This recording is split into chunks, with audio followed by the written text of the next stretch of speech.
বিসমিল্লাহির রহমানির রহিম। হে সমস্ত জগতবাসী, আজ আমি শামীম আলী চিশতি আপনাদের সামনে যে আলোচনাগুলো নিয়ে আসলাম, সেই আলোচনাগুলো যদি খেয়াল করে শোনা যায়, বোঝা যায়, তাহলে আমাদের জীবনের উন্নতি ঘটবে, অবনতি ঘটবে না। তবে আজকের আলোচনার হেডলাইনে আপনারা যা পেয়েছেন যে একজন ভক্ত যখন গুরুর ঊর্ধ্বে চলে যায়, একজন ভক্ত গুরুর ঊর্ধ্বে চলে গেলে তখন তার জীবনে লাভ ক্ষতি বা ভালো মন্দ কি ঘটবে বা কি ঘটতে পারে, সেই জিনিসটি আজকে তুলে ধরা হবে ইনশাআল্লাহ। অবশ্যই আলোচনাটি মনোযোগে শুনবেন। দেখুন, একটা বিষয় হলো, এই পৃথিবীতে অনেক গুরু, অনেক শিষ্য আছে, অনেক ভক্ত আছে। দেখা যায় অনেক সাধনা করেছে, অনেক জ্ঞান অর্জন করেছে, শেষে দেখা গেছে সে গুরুর ঊর্ধ্বে চলে গেছে। সেই কথাটি আমি বাহ্যিক শিক্ষা দিয়ে, যে মানুষ বাহ্যিক যে শিক্ষা নিচ্ছে, 1 থেকে শুরু করে বা নার্সারি থেকে শুরু করে একেবারে ইউনিভার্সিটি এবং দেখা যায় যে লন্ডন পিএইচডি পর্যন্ত পড়ালেখা করেছে, সেই ব্যক্তিটি নিরক্ষর হয়ে যেতে পারে, মূর্খ হয়ে যেতে পারে কোন কোন ভুলের কারণে। আর গুরুর ঊর্ধ্বে চলে যাওয়ার যে আরও কিছু বিষয় আছে, আমি সেই জিনিসগুলো তুলে ধরব, এবং গুরুর ঊর্ধ্বে গেলে কি হবে এবং গুরুর নিম্ন দেশে থাকলে আপনার কি কি হতে পারে, সেই বিষয়গুলি তুলে ধরব। যেমন একটি ছাত্র যখন ছোটবেলায় একজন মাস্টারের কাছে পড়ে, তখন সেই মাস্টার দেখতেছে তার বয়স 3 বছর, 4 বছর কিংবা 5 বছর। তখন একে যখন সরসরায় রস্যি দীর্ঘি বা ক খ পড়াচ্ছিল, তখন দেখা যায় সেই ছাত্রটির নাকে দিয়ে নাক বেয়ে বেয়ে তার কফ বের হচ্ছে। কফ যখন বের হচ্ছে, তখন যে সেই মাস্টারের পকেট থেকে রুমালটি বের করে তার সেই নাকের কফগুলো পরিষ্কার করে দিল। এরপরে বলতেছে, বাবা বলো স্বরে অ স্বরে আ, শিক্ষা দিচ্ছে। তো এরকম করতে করতে সে যখন অনেক বড় হয়ে গেল, একসময় 5 ক্লাসে চলে গেল, একসময় মেট্রিক পরীক্ষা দিল, একসময় বিএ পরীক্ষা দিল, একসময় ইউনিভার্সিটিতে পড়ালেখা করলো। এরপর এই ছাত্রটি একদিন লন্ডনে পিএইচডি নিয়ে এলো। লন্ডন পিএইচডি নিয়ে সে ইঞ্জিনিয়ার, ডাক্তার বা কোনো একটা কিছু সাবজেক্ট নিয়ে যখন সে আবার দেশে ফিরল, তখন সেই দেশের মধ্যে আসার পর বড় একটা স্টেজের মধ্যে সে কিছু বক্তব্য রাখবে। আর সে বক্তব্য রাখতে গিয়ে তখন তাকে বলা হচ্ছে যে তোমাদের ছোটবেলার মাস্টার, ওই যে তিনি নিচে বসে আছে, তাকে তুমি মাইকের মাধ্যমে ডেকে তুমি তাকে স্টেজে আনো, তাকে একটু সম্বর্ধনা দাও, তিনি আমার মাস্টার। তখন সেই ছাত্রটি বলতেছে, আরে উনি তো ছোটবেলা সরসরায় পড়াইছে, আমি এখন লন্ডন পিএইচডি নিয়ে এসেছি, আমি ওনাকে ডাক দেবো কেন? উনি আমার কত নিচে, ওনাকে ডাক দেওয়ার কি আছে? তখন এই কথাটি সেই মাস্টারের কানে চলে গেছে। তখন সেই মাস্টারটি যখন জানতে পারলো যে তার এই ছোটবেলার ছাত্রটি এমন একটি কথা বলেছে, তখন কি হলো? তখন সেই মাস্টারের চোখ বেয়ে বেয়ে পানি ঝরছে আর বলতেছে, হে আল্লাহ, আমি ছোটবেলা তাকে স্বরে শিক্ষা দিয়েছি, বানান শিখিয়েছি, তাকে আমি 5 পর্যন্ত পড়িয়েছিলাম। হে আল্লাহ, সে এখন লন্ডন পিএইচডি নিয়ে অনেক বড় মাপের কেউ হয়ে সে আবার দেশে ফিরে এসেছে। সে আমাকে এমন একটা তুচ্ছভাবে বলল, সে তো ছোটবেলার যে মাস্টার, ওনাকে আর স্টেজে কি ডাকবো, আমি লন্ডন পিএইচডি নিয়ে এসেছি। তখন এমন কথা সে ছাত্রটি আমাকে বলল, হে আল্লাহ, আমি তোমার কাছে একটা আবদার করছি, এই মুহূর্তে তুমি ওই ছাত্রটি যে সরসরায় রস্যি দীর্ঘি পড়েছিল, তাকে যে আমি বানান শিখিয়েছিলাম, হে আল্লাহ, তুমি সেই অক্ষরের জ্ঞান তার থেকে আলাদা করে দাও, সেই অক্ষরের জ্ঞান তার থেকে নিয়ে যাও, হে আল্লাহ।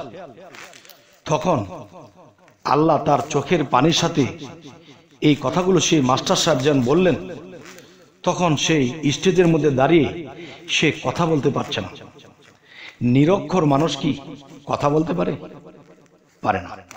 তখন সে আ ও এ মানে কি বলবে তার মুখ দিয়ে কোনো ভাষা আসছে না, সে নিরক্ষর হয়ে গেছে। তখন কিছু কিছু মানুষে বলল, আরে তুমি তো খুব স্পিডে কথা বলতে, এখন তোমার মুখ দিয়ে কথা বের হচ্ছে না কেন? তুমি একটা বেয়াদবি করে ফেলেছো। কি বেয়াদবি করেছে জানো? ছোটবেলায় যে তোমার নাকের কফগুলো মুছে মুছে, তার রুমাল দিয়ে মুছে মুছে তোমাকে মাথায় হাত বুলিয়ে আদর করে করে তোমাকে সেই অক্ষরের শিক্ষা দিয়েছিল। সেই অক্ষরের শিক্ষা যদি তোমার কাছে না থাকতো, আজকে তুমি লন্ডন পিএইচডিও পেতে না। তাই তার কানে অবশ্যই এই কথাটি পৌঁছেছে, তুমি তাকে মূল্যায়ন করোনি। তোমার মূল্যায়ন না করার কারণে তার চোখের জলে যখন আল্লাহকে কিছু বলে, আর তখনই তুমি নিরক্ষর হয়ে গেছো, এখন তুমি কথাই বলতে পারবে না। তখন এই কথাটি বোঝার পরে তখন স্টেজ থেকে নেমে সেই মাস্টারের পায়ের মধ্যে পড়েছে যে আমি তো ভুল করে ফেলেছি, আমি তো আপনার ছাত্র ছিলাম, আমি বুঝতে পারি নাই, আমাকে ক্ষমা করে দিন। তখন মাস্টার ছোটবেলা যখন পড়াইতো ক খ গ গ, তখন কিন্তু সে নিজের ছাত্র মনে করে তাকে পড়ায়নি, তার পিতার মতো আদর দিয়ে তাকে পড়াইছিল। তখন কি হলো? তখন তার মাথায় হাত বুলিয়ে বলছে, যা বাবা, আল্লাহ মাফ করে দিবে, আমিও তোকে মাফ করে দিলাম, যা। তখন স্টেজে তার মাস্টারকে নিয়ে আবার উঠে বসেছে। তখন আবার তার মাস্টারের পায়ে সালাম করে যখন আবার কথা বলতে শুরু করেছে, স্পিরিটে আবার আগের মতো কথা বলছে, সুবহান আল্লাহ, সুবহান আল্লাহ। তাহলে দেখেন, ছোটবেলা সরসরায় পড়াইছিল, মূলত আপনার মাস্টারটি কে? আপনার শিক্ষকটি কে? মূলত আপনার মাস্টার, আপনার শিক্ষক মূলত এই ব্যক্তিটি। আপনি ইউনিভার্সিটিতে পড়েছিলেন, আপনি লন্ডন পিএইচডি এনেছিলেন, মূলত তারা প্রফেসর ছিল, তারা আপনাকে উচ্চের পড়াগুলো বা সেই শিক্ষাগুলো দিয়েছিল। কিন্তু সেই শিক্ষাগুলো শিখতে হলে, জানতে হলে আপনি নিচের অক্ষরগুলো লাগবে, আর সেগুলো না থাকলে আপনি নিরক্ষর হয়ে যাবেন, আপনার শিক্ষা থাকবে না আপনার মধ্যে। তবে হে সমস্ত জগতবাসী, আজকের এই কথাগুলো আমি কেন বলছি জানেন? যারা এই পৃথিবীতে গুরু মুর্শিদ ধরেছে, গুরু মুর্শিদ ধরার পরে তখন তিনি সাধনা করেছে, আল্লাহকে লাভ করেছে। সে সাধনা করতে করতে সে ভাবতেছে, আমি আমার গুরুর থেকে অনেক ঊর্ধ্বে চলে গেছি, আমার গুরুর এখন প্রয়োজন নেই। আমি বলবো, না বাবা, এখানে বিশাল বড় ভুল হয়ে যাবে, এখানে বিশাল বড় ভুল হয়ে যাবে বাবা। এই ভুল কখনোই তোমরা করো না। কেননা একজন মুর্শিদ, একজন পীর, একজন পথ প্রদর্শক তোমাকে তরিকতের সেই নিচের থেকে তোমাকে সাধনা দিয়ে, তোমাকে প্রেম দিয়ে, তোমাকে ভালোবাসা দিয়ে তোমাকে গড়ে তুলেছে। যেমন একটা জিনিস দেখেন, আল্লাহ কিন্তু নিজেই মহাশিক্ষক, তিনি তো শিক্ষা দিতে পারতেন। যুগে যুগে নবী রাসূলদেরকে কেন প্রেরণ করলেন? বেলায়েতের যুগে পীর আউলিয়াদেরকে কেন প্রেরণ করলেন? তাহলে আল্লাহ কি বলেছে?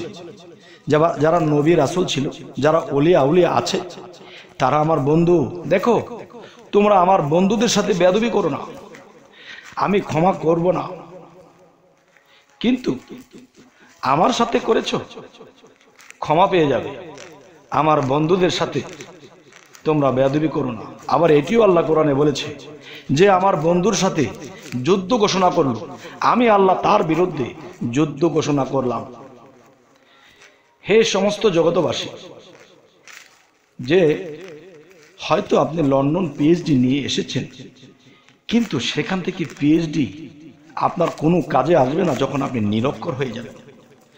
আপনি যদি আপনার গুরুকে খুব নিচে রাখেন, যে আমি সাধনা করে অনেক উচ্চস্তর লাভ করেছি, আপনার গুরু এতটা উপরে উঠতে পারেনি, এমন কিছু ভাবনা চিন্তা যদি কারো থাকে, তাহলে তার জীবনে মহাভুল হয়ে যাবে। তাহলে এই যে কথাগুলো আমি আপনাদের সাথে বলছি, কেন বলছি জানেন? পৃথিবীতে এটাই চলছে, অবুঝ মানুষ এই কাজগুলো করে ফেলছে। দেখুন, আপনি যত বড়ই হন, গুরুর উপরে কখনোই যাবেন না। গুরু শব্দের অর্থ কি? গোর, রুহ। গোর অর্থ অন্ধকার, রুহ অর্থ আলো। তাহলে গুরুর ডিউটি কি? গুরুর কাজ কি?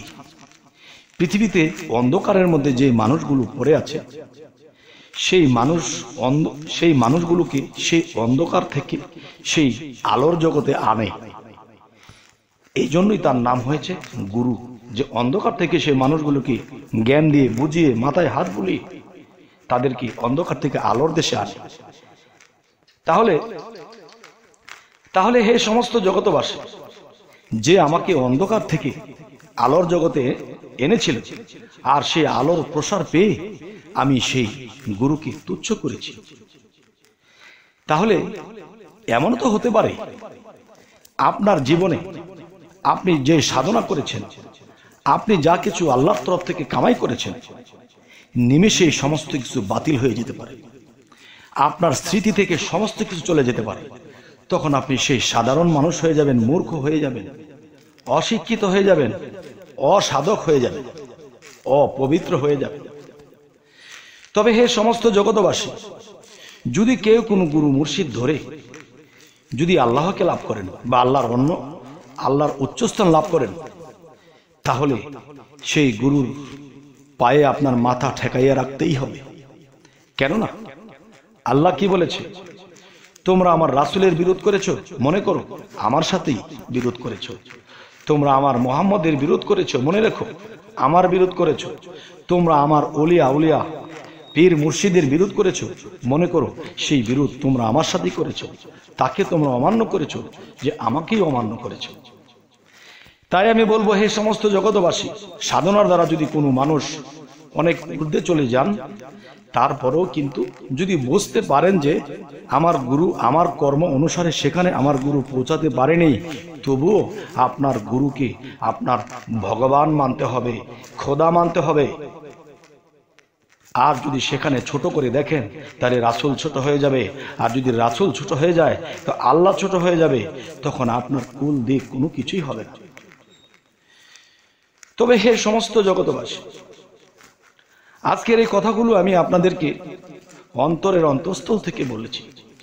কারণ মানুষ দেখা যায় পুরা ঘর ঝাড়ু দিয়ে কমপ্লিট করে দরজার মধ্যে এসে হোঁচট খায়, অল্পের জন্যে তার সমস্ত জিনিস নষ্ট হয়ে যায়, ধ্বংস হয়ে যায়। তাই আমি আরো একটি কথা বলবো, সেটি হলো যে একটি গানের মধ্যে বলেছিলেন লালন ফকির, তিনি কিন্তু জ্ঞানী, তিনি অনেক জ্ঞানী, যে মাকে ছুঁইলে ছেলে মরে, এই তিন কথার ভেদ না জানিলে তার হবে না ফকিরি। তবে পুরোটা বলতে গেলে সময়ের দরকার, তবুও বলার চেষ্টা করব যে চাঁদের গায়ে চাঁদ লেগেছে, আমরা ভেবে করব কি?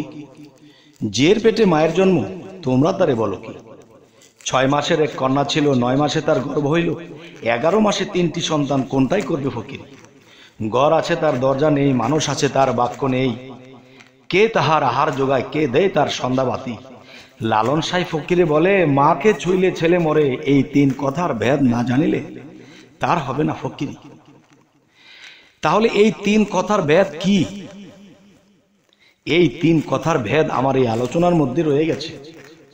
দেখেন, মায়ের কাছে সন্তান জন্ম নিয়েছে, আবার কিন্তু সেই মায়ের কাছে এই সন্তানের ধ্বংস হতে পারে। কিরকম? যে একজন মানুষ যদি বুঝতে যায়, তাহলে একটা যুক্তি দেওয়া যায়। সেটা কি? লবণের উৎপত্তি হয়েছে কোথা থেকে? পানি থেকে। তাহলে এই লবণ যদি ধ্বংস হয়, তাহলে সেই পানিতেই হবে। একজন আউলিয়া হয়েছে, মহা সাধক হয়েছে, কার কাছ থেকে? তার গুরুর শিক্ষা থেকে সে আউলিয়া হয়েছে। আবার সেই গুরুর কাছেই তার ধ্বংস হতে পারে যদি সে আইন না মানে এবং সেখানে সে ছোট চোখে দেখে। তবে সাবধানতা হিসাবে আমি এই পৃথিবীর সমস্ত সাধকদের, সমস্ত তরিকতের লোকদেরকে, সমস্ত প্রেমিক ব্যক্তিদেরকে আমি আজকে এই কথাগুলো তুলে ধরলাম। তবে আজকের এই কথাগুলো যদি কেউ মেনে চলতে পারে তাহলে পৃথিবীতে সে আউলিয়াত্ব টিকাইয়া যেতে পারবে এবং মৃত্যুর পরেও তার আত্মার ধ্বংস হবে না, মৃত্যু হবে না, সে আল্লাহর সাথেই বিলীন হবে। তবে হে সমস্ত জগতবাসী, আপনারা সামনে কি ধরনের আলোচনা চাইছেন অবশ্যই জানাবেন এবং আমাদের এই চ্যানেলটিকে আপনাদের সাথী করে নিন, যাতে করে যখন তখন আপনাদের সামনে আমাদের এই আলোচনা পৌঁছে যায়। তো সকলে ভালো থাকবেন। আল্লাহ হাফিজ।